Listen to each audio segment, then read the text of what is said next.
요한계시록 2장 10절 다 같이 합독합니다. 너는 장차 받을 고난을 두려워하지 말라. 볼지어다 마귀가 장차 너희 가운데에서 몇 사람을 옥에 던져 시험을 받게 하리니 너희가 10일 동안 환난을 받으리라. 내가 죽도록 충성하라. 그리하면 내가 생명의 관을 내게 주리라. 아멘. 자, 오늘 하는 이 말씀은 성경 말씀 먼저 하겠습니다. 우리가 창세기 때 늘 목사님이 허락한 것을 12지파 12사람을 허락했어요. 계시록에도 딱 또 하나 외울 것이 있어요.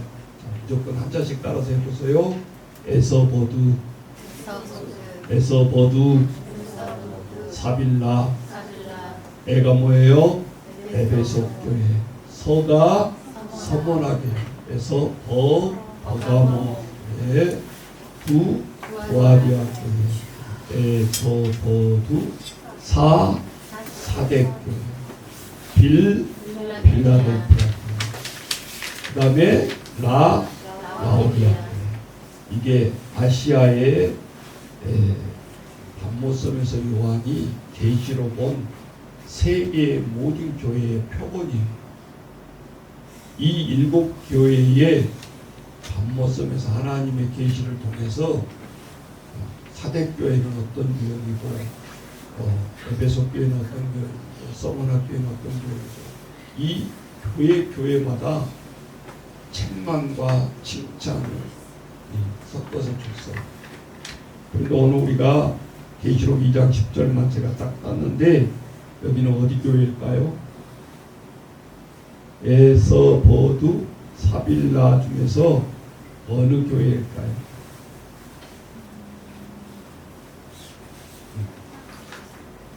이 장이니까 자 뒤에 교회는 아니겠지. 뒤에 나오니까 두 번째 교회 서머나 교회. 자, 그래서 서머나 교회를 목사님이 오늘 증거를 하는데 실제적으로 이 서머나 교회는 특징이 하나님 앞에 칭찬만 받았어요. 책망이 없어요. 그러면 칭찬만 받았으니까 교회가 잘 살고 뭐 부유하고 막 이래야 되지 않겠어요? 하나님 말씀을 보면 굉장히 환난과 가난한 교회였어요. 그런데 예수님은 너의 교회가 가난한 교회가 아니라고. 자, 오늘 말씀 10절이지만 자, 오늘 2장 9절에 이렇게 나와요. 너희 교회가 환난과 궁핍을 알고 있다. 그러나 실상은 너희 교회가 부유한 자다. 이렇게 예수님이 인정을 해줍니다. 칭찬도 해주지만 너희 교회는 절대 혼란을 당하고 궁핍하고 가난한 교회가 아니라는 거예요. 하나님이 우리 교회도 그렇게 말씀해 주시면 좋겠어요. 육신의 동역자들이 와가지고 목사님 개척교회에서 한다고요. 하나 딱 적고 와요. 사람들 개척교회 어렵겠지 막 들어와서 놀래요. 땅이 한 평도 없는데 식구가 40명이다 우리. 그래서 다 일을 하고 있다. 대형 교회도 10명도 안 돼요. 저희들 보면 이렇게 뭐 전사들 목사님들 다 해도 10명의 무교육자들을 이렇게 하는 거의 우리 한국의 80~90%가 두 분이나 한 분이 하고 있는 거예요. 그러면 그 말을 목사님이 자랑하려고 한 것이 아니라 오늘 예수님이 그 서머나 교회를 평가할 때 무엇을 보고 부유한 교회다. 결코 너희 교회는 궁핍한 교회가 아니다. 그리고 칭찬만 하셨을까 궁금하잖아요. 그때 이 서머나 교회는 그 유대인들이 굉장히 비방했어요. 우리가 16세기 세계사를 배우다 보면 길드라는 상인 조직이 나오잖아요. 지금 같으면 우리 진그룹에 상인회가 있단 말이에요. 그러면 그 상인회에 안 들어가면 장사하기 힘든 거야. 무슨 말인지 아셨죠? 어디든지 다 협의회가 있고 그렇잖아요. 안 들어가면 왕따 당하고 힘든 거예요. 그런데 그때에 이 서머나 교회를 핍박을 하고 이 길드 유대인들이 그렇게 핍박을 하고 방해를 하니까 서머나 교회의 교인들이 장사가 잘 안 되는 거예요. 그러니까 당연히 공핍할 수밖에 없고 경제적으로 어려울 수밖에 없잖아요. 국가가 어려운데 어떻게 교회가 부유할 수 있겠냐 그 말이에요. 국민들이 힘든데 성도가 힘든데 어떻게 교회가 부유해질 수 있겠어요? 그 말이에요. 그래서 오늘 보니까 서머나 교회는 그러한 세상에 환난을 당하나 오히려 하나님 앞에 너희들이 상급이 크다라고 칭찬을 해주면서 오늘 얘기하고 있는데 계시록 2장 10절에 보니까 예수를 믿으면 꼭 우리가 잘 믿으려고 하면 사탄이 꼭 달라들어요. 그냥 자면서 믿고 완전히 나이롱으로 믿으면 그런 사람은 사탄도 들어주도 않아. 가만 놔둬도 사탄이니까. 열심히 눈을 뜨고 영적인 눈을 뜨고 하나님 앞에 잘 믿으려고 하면 그때부터 막 핍박이 심하고 막 가정 식구들이 핍박을 하고 오히려 그런단 말이에요. 이거를 잘 알고 우리가 예수를 믿어야 돼요. 예수를 믿으면 막 일사천리로 어려움이 없고 그냥 무조건 100% 다 잘 돼 그런 게 아니라는 거예요. 우리 선배들도 굉장했다는 거죠. 그런데 이 서머나 교회는 또 우리가 교회사에서 하나 놓쳐버리면 안 될 것이 있는데 홀리캅이라는 감독이 있었는데 불로 환영을 당한 거예요. 우리 개신교에서도 저 학교 가보면 주기철 목사님 동상을 세워놨어요. 후배들 날마다 올라올 때 한 번씩 쳐다보고 수업 들어가라고. 그래서 제가 오늘 설교를 준비하면서 우리가 교회에서 시간에 배우기는 배웠지만 도대체 이분은 어떤 분이었나. 대형 교회를 이룬 것도 아니고 시골에 그렇게 조그마한 교회인데 순교적인 신앙으로 그 아들이 오히려 또 이제 장로님 되셔가지고 책을 썼어요. 그러니까 이 서머나 교회는 아주 그 당시에 보면 홀리캅 감독이 그 성도가 화형을 당했지 고난이 저절로 생긴 거 아니에요. 고난을 받는다라는 이미지가 그 교회에 엄습할 수밖에 없다는 거예요. 화형까지 당했으니. 그런데 예수님은 세상 사람들이 볼 때는 환난이 있고 궁핍한 교회지만 예수님이 인정해 주신 거예요. 뭐라고? 사실은 너희가 부유한 교회다.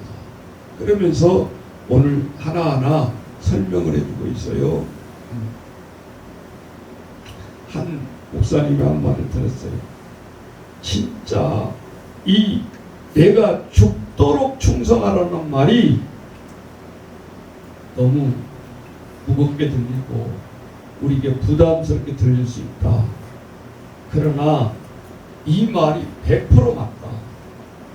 사람이 죽을 둥 살 둥 충성하라면 하나님이 살 길이 열린다라는 거예요. 목사님이 작년에도 그런 체험을 했어요. 남들은 다 포기하라 그러고 도저히 안 된다고. 눈만 뜨면 죽게 하니까 새벽 예배 오면 죽게 하니까 까먹지. 어차피 그렇게 안 해도 멸망하는데 한다. 살 길이 트인다. 판사의 눈을 멀게 해서라도 싸우지는 하고 어떻게 하든지 이거는 법의 이론으로 이기는 게 아닙니다. 영적인 싸움이더라고요. 뻔히 보여. 그게. 그러니까 절대 억울해하는 변호사들은 그게 눈에 보일 수가 없어. 오히려 가소롭게고 이건 안 돼. 인간의 이론으로 먼저 판결을 해버리는 거예요. 그런데 그게 보이지 않는, 아무리 문서 싸움이라도 아니더라고요. 결국은 뭐예요? 그 현장에 가서 눈을 부릅뜨고 영적으로 우리가 대결하는 거예요. 실제적으로 이 계시록의 오늘 보면 너희들이 죽도록 하면 반드시 사는 길이 열린다. 이 서머나 교회의 또 특징을 보면 우리가 지금 우리 교회들을 비유한다면 중국의 교회, 북한의 교회예요. 이 서머나 교회 엄청난 핍박 가운데 있잖아요. 자, 한번 그 물어볼게요. 목사님 중국에 있다 오셨으니까 잘 아시겠지만 중국의 북한 먼저. 북한에 예수 믿는 사람이 몇 명이 될까요? 응? 모르지. 표시를 안 하니까. 그러나 하나님은 아신다. 지하교회. 예배드려 그러면 문 잠가놓고 그렇게 지하 예배가 시작이 되잖아요. 다 감찰을 합니다. 중국은 나도 이제 안 가봐서는 모르겠지만 들은 소식에 하면 중국의 지하 교인이 5천만 명이에요. 우리는 100년 동안 막 복음을 엄청 전했다고 해서 1,000만 그러잖아요. 그러니까 지금 게임이 안 되는 거예요. 북한이 지하 교인만 얼마라고요? 5천만 명. 근데 저기가 11억인가 12억인가 되잖아요, 인구가. 네. 그러니까 우리가 복음화 훨씬 많이 된 거는 맞아. 근데 워낙 수가 많으니까 우리 1,000만은 5분의 1밖에 안 된다 그 말이야. 중국에 비하면. 그러면 여러분 이런 목사님이 이런 말을 하면 머리가 샤프하게 빨리 돌아간 사람은 지금까지 모든 신학생부터 신학교수까지 다 보내도 3분의 1도 커버가 안 되는 거예요. 1분이 없는 거예요. 5천만 명인데 이분들을 말씀으로 양육할 사람들이 공식적으로 중국에서 허락을 안 하잖아요. 얼마나 갈급하겠냐는 거예요. 근데 내가 얘기하죠. 저희가 1982년도에 제가 영락교회 레마성교에 있을 때 그때에 고등부 목사님이 그런 얘기를 하더라고요. 장신대 학생들 빨리빨리 준비하라고 모스크바에 장로신학대 세워질 건데 그때에 들어가려고 하면 그때서 러시아 배운다고 그럴 거예요. 안 돼. 그런데 그 러시아에가 학교가 세워지는 것이 문제가 아니라 정확하게 10년, 그러니까 92년도에 소련이 무너졌을 거예요. 그것도 누구지? 유아세례 받았던 그 서기장이잖아요. 그 예언의 한마디가 너무너무 무서운 거예요. 그 봉산당이 그렇게 무너질 줄 몰랐다. 그런데 정말 거기 모스크바에 장신대가 생겨나면서 교수로 파송하려고 하는데 러시아를 유창할 사람이 한 명이 없는 거예요. 그때는 좀 중국을 좀 많이 준비를 했는데 러시아를 이렇게 막 준비한다. 러시아에는 영어하지, 라틴어하지, 헬라하지, 히브리하지, 독일어하지. 이거 가면 머리가 깨져. 그건 뭐 한 가지 이렇게 애국어 할 시간이 없어. 신학교도. 그런데 여러분, 제가 왜 이런 얘기를 합니까? 일반 대학 가는 아이들이 그냥 쉽다고 일본어 하지 않고 하나님의 복음에 들어가야 되는데 준비를 해요. 이 첫 번째가 언어예요. 사도 바울을 하나님이 쓰실 때 가말모나 소생으로서 모든 학문이 갖춰진 자였어요. 어디 가든지 언어가 통하는 사람이었다. 이방인의 그릇으로 물론 다메섹도 성에서 핍박하니까 하나님의 종으로 삼았지만 그 성장하는 과정과 준비하는 과정에 보면 사도 바울을 따라갈 만한 사람이 없었어요. 왜 하나님이 그를 불렀을까? 따라서 해보세요. 준비된 자는 반드시 쓰임받는다. 사업도 마찬가지. 사업상으로 가는데 하나의 더 그거를 가지고 들어가요.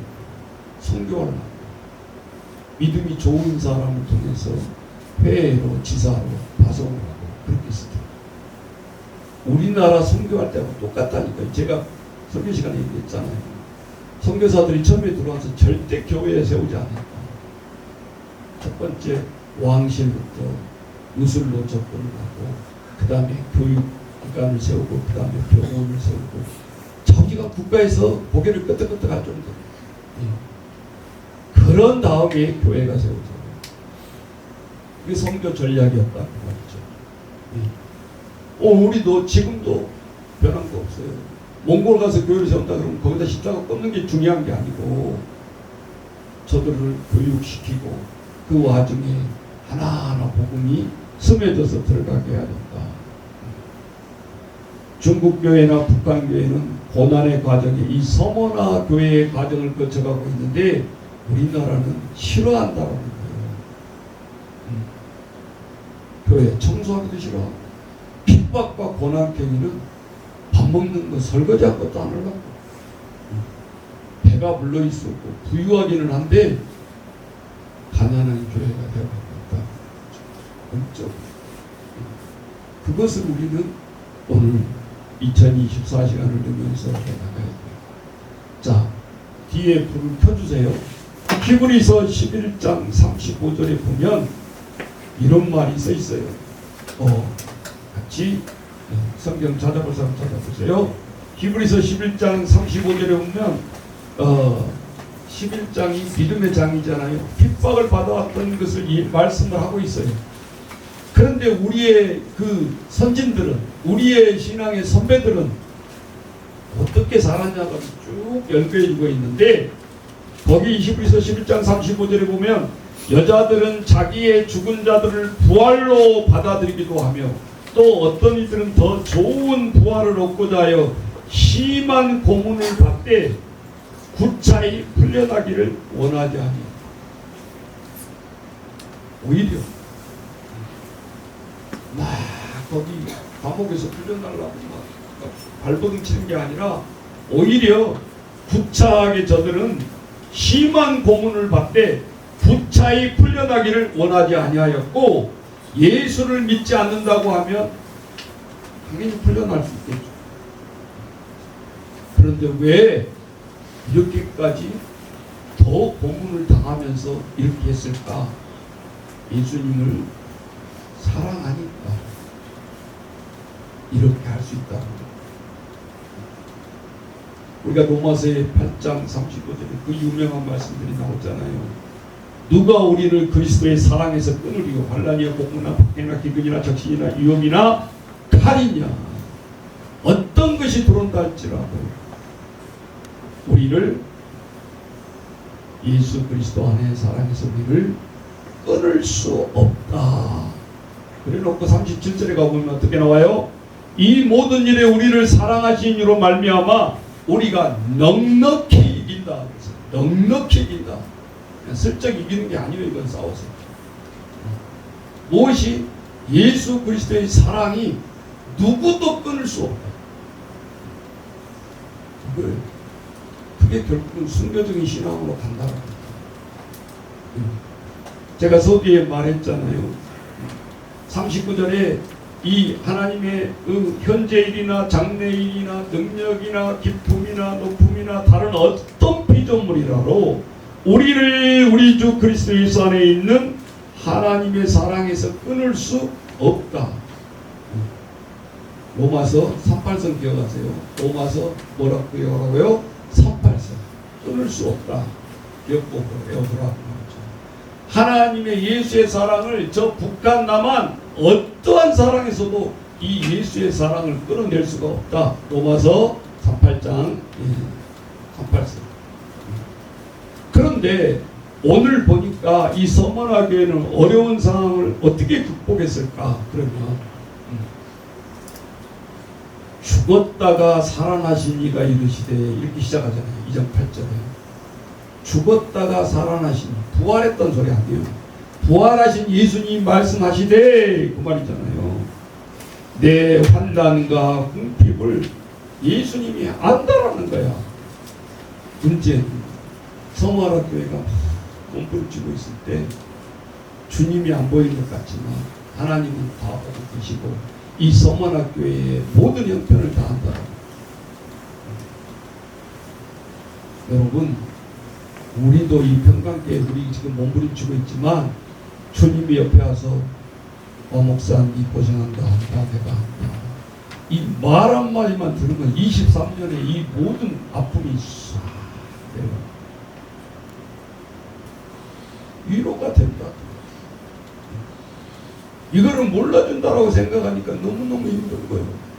인간적인 생각을 하게 돼요. 그렇잖아요. 겪은 것 주님이 다 알고 계시잖아. 주님이 나를 처음부터 지금까지 보고 계신다고. 여러분, 그러면 함부로 우리가 행동을 못해요. 그걸 의식을 못하니까 내 마음대로 하는 거지. 여러분이 사업을 하든 직장을 하든 매일 그런 기도로 시작하냐고.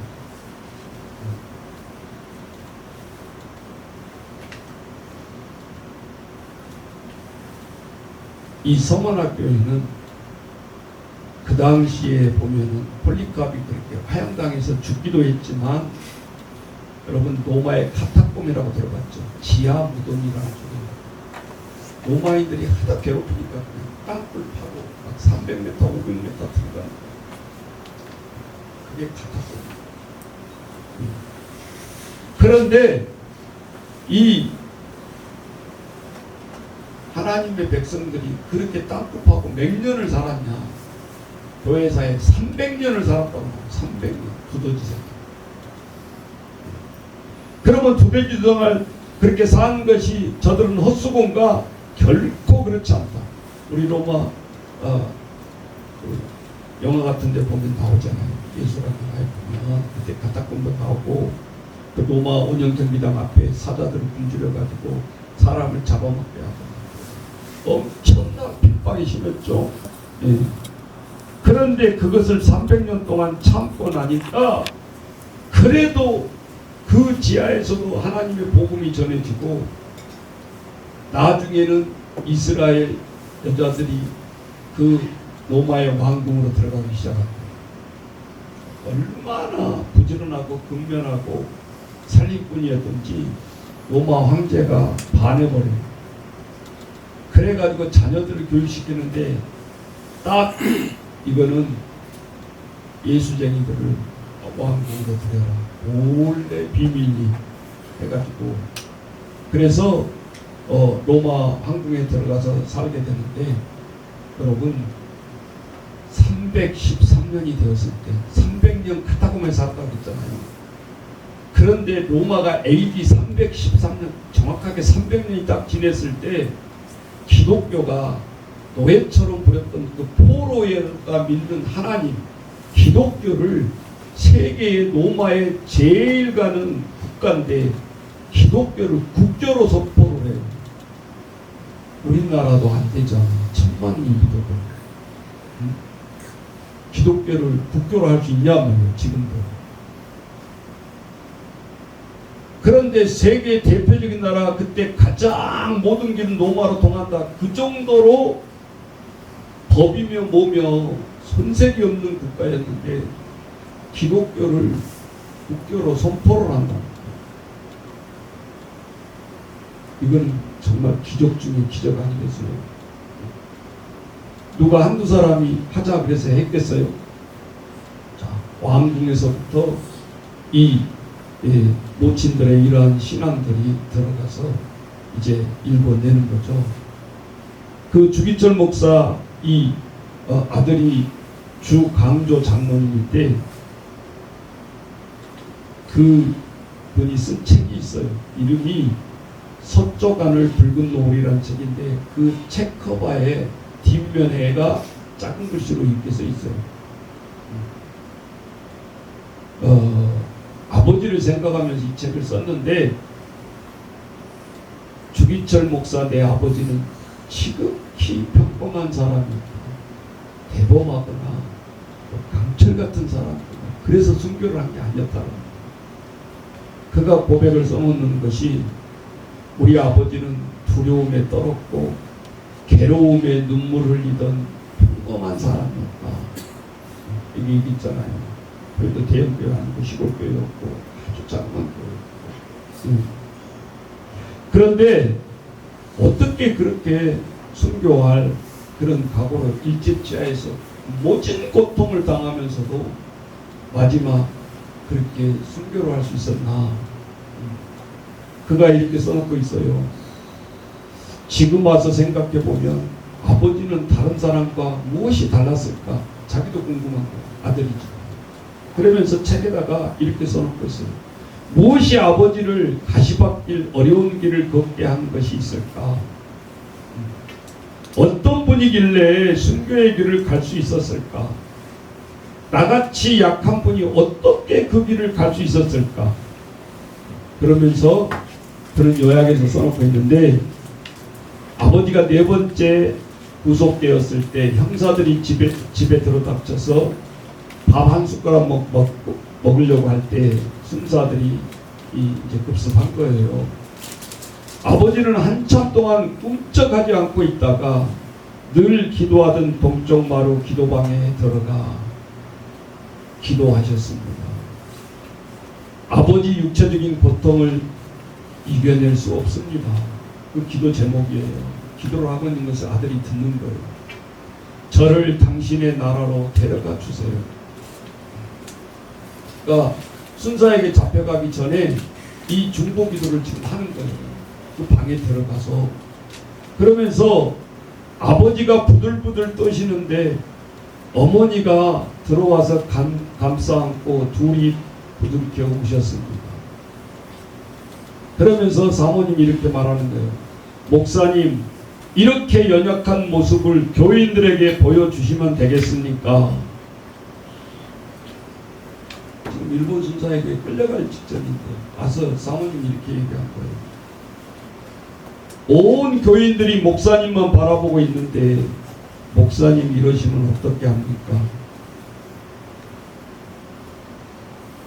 그 당시 두 분의 애처로운 모습은 지금까지 잊혀지지 않는 생생한 아픔으로 남아 있습니다. 그 글을 쓸 때 써 있습니다. 자식에게 그 마지막 끌려가는 그 장면, 엄청난 스트레스로 남아 있는 거죠. 이 육신의 고통을 피하게 해달라고 기둥을 부둥켜 안고 하나님께 매달릴 수밖에 없었습니다. 아버지는 일본 경찰 앞에서 두려움을 감추지 못했던 평범한 사람이었습니다.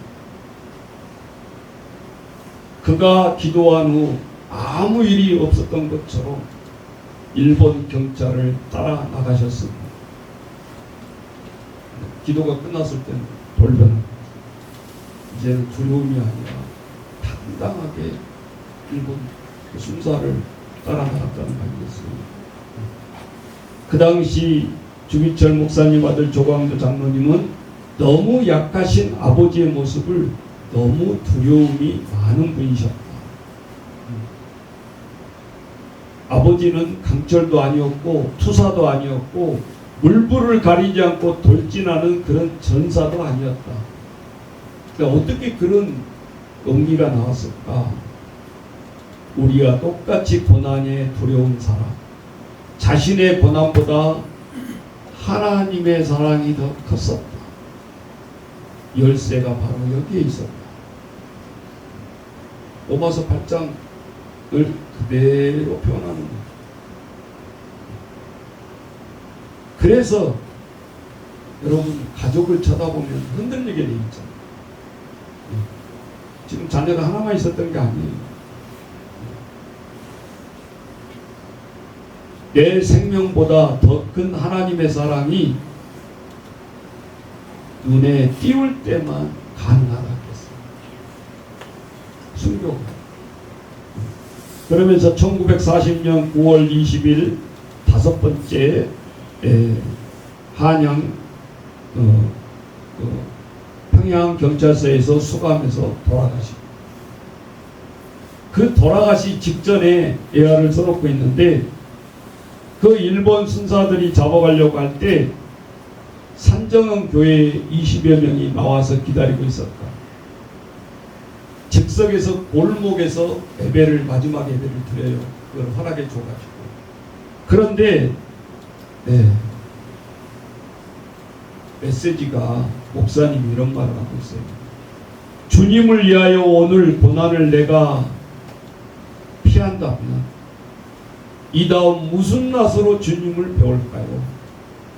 주님을 위한 수욕을 내가 피하였다가 너는 내 이름으로 평안과 즐거움을 다 누리고 고난의 자는 어찌하고 왔느냐 물으시면 나는 무슨 말을 대답할 수 있을까? 본인이 많았다는 거죠. 용감해가지고 숨겨다는 그게 아니라,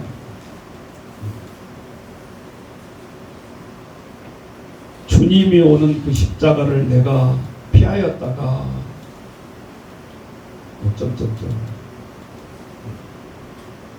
그래서 주기철 목사님은 예수 그리스도의 사랑에 어떤 누구도 끊을 수가 없었어요. 그거를 사모님이 중동지 시키고, 우리 쳐다보지 말고 나 쳐다보지 말고 당신 일본 순사 앞에 가서 또 승복하면 안 돼. 거기서 백기 들면 안 돼. 그 역할을 해줬던 거죠. 그래서 아버지 주기철 목사님이 죽고 이 조광조 주광조 이 장로님이 어려움을 써놨는데, 아버지가 그 교회에서 죽으니까 쫓겨나는 거예요. 집이 없어. 후임자가 오니까 후임자를 줘야 되니까 당연히 나가야 되는 거예요. 그러면서 목사님이 죽고 그 교회 사택에서 나와 있고 말로 다 할 수 없는 가난의 삶이 시작되면서 주기철 목사 이 아들이 일제체에서 엄청 또 따돌림을 당하는 거예요. 우리로 보면 좋게 순교했는데 일본 사람들 일본 학교에 가면 왕따를 했고, 그러니까 아버지가 순교자지 아들까지 이렇게 이제 피해를 보기 시작하잖아요. 아버지가 너무 원망스러웠다. 다른 목사님들은 다 잘 찾아가는데 아버지는 왜 미련스럽게 고생하면서 가셨을까? 아들의 이제 공부를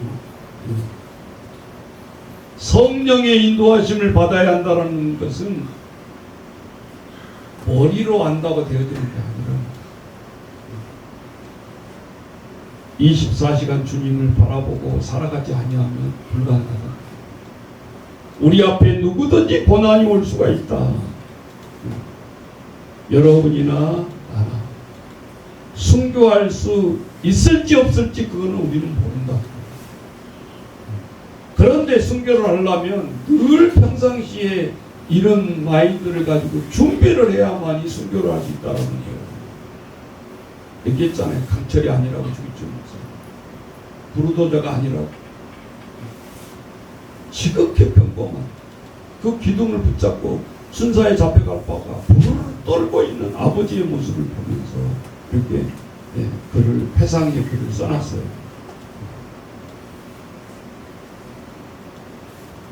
나는 날마다, 그래서 사도 바울이 이 말을 했잖아요. 나는 날마다 죽습니다. 주님 앞에 살기 위해서 사도 바울은 주님과 날마다 사랑에 빠져야 산다. 그래서 오늘 계시록 2장 9절에 그 말이 나오는데, 내가 내 환난과 이 성만학교의 궁핍을 안다. 그런데 내가 너희들을 보고 있고 너희들이 나를 보고 사실상 그 눈이 띄어진 이상 너희들은 정말 성령을 따라서 이 교회를 지켜낸 것은 정말 부유한 교회다. 이 말을 하시는 거예요, 지금. 목사님, 너무 멀어요. 우리가 순교고, 이거. 그렇게 얘기할 수 있어요. 그런데 여러분, 순교는 타진다 그래서 순교자가 되는 거야. 지금부터도 안 늦었어. 우리들이 하나님 앞에 그 마인드가 분명한, 제가 강주사태 때 현장에 있었잖아요. 막 유두가 잘라져 나가고 또 우리가 괴뢰군이었어. 저것들은 왜 총에다가 차를 빼갖고 막 금나무에서 막 그대로 찌르는 거야. 괴뢰도 그렇게 안 찌를 거예요. 그거 한번 찌르는 본 순간 사람이 정상적인 사람이면 안 볼 수가 없어요. 피가 막 꼭꼭 오르죠. 그런데도 우리는 또 폭도라고 방송에서 다 중지시켜놓고 강주 이 폭도들 하면서 막 우리는 완전히 다 폭도지. 외부에서 듣는 사람은 이 왜곡 방송을 들으니까 저 폭도들이 나라 망해먹는다고 거꾸로 그렇게 생각합니다. 그런데 증거를 없앨 수가 없잖아요. 10층, 20층 건물 자국에 총탄이 지금도 가면 박혀있는데 밑에서 쏘았는데 그렇게 쏠 수 있겠어요? 무슨 소리예요? 10층에 총탄이 박혀있다는 소리는 헬리콥터를 타고 공중에서 쏘았다는 소리 아니에요. 적도 그렇게 안 쏜다 그 말이에요. 그래놓고 지금도 발포자가 누구냐 그러는데 말을 안 하고 있잖아. 그래서 선거에서 이기려고 또 택도 없는 소리. 본질을 흐르면 안 되죠. 우리는 현장에 있으니까 그 빗걸음을 알잖아요. 지금도 말을 안 하고 있을 따름이지. 그 분합발 소리만 들으면 울렁증이 와요. 저도. 죽으니까 늘 아픈 상처로 나 있고 그렇다고. 여러분, 그래서 지금 이 순간도 그래 희생이 있었기 때문에 우리가 이 정도는 있는 거잖아요. 지금도. 그래서 우리의 신앙의 순교의 믿음이 없으면 우리가 이런 길을 갈 수가 없어요. 자, 오늘 에서보드 사빌라에서 오늘 하나님의 죽도록 충성하라는 교회는 무슨 교회요? 서머나 교회다. 잊어버리지 마시고 우리 2024년을 살아갈 때 좀 힘들고 고난스럽고 하면 목사님 하던 말씀을 되새깁니다. 그렇게도 살아가는데 이 정도 일하면서 힘들다 어쩌다 한숨 쉬고 오늘 우리들이 순교적인 이러한 신앙, 하나님이 올해는 우리에게 주신 달란트대로 충성하는 저와 여러분 되시기를 주의 이름으로 축원합니다.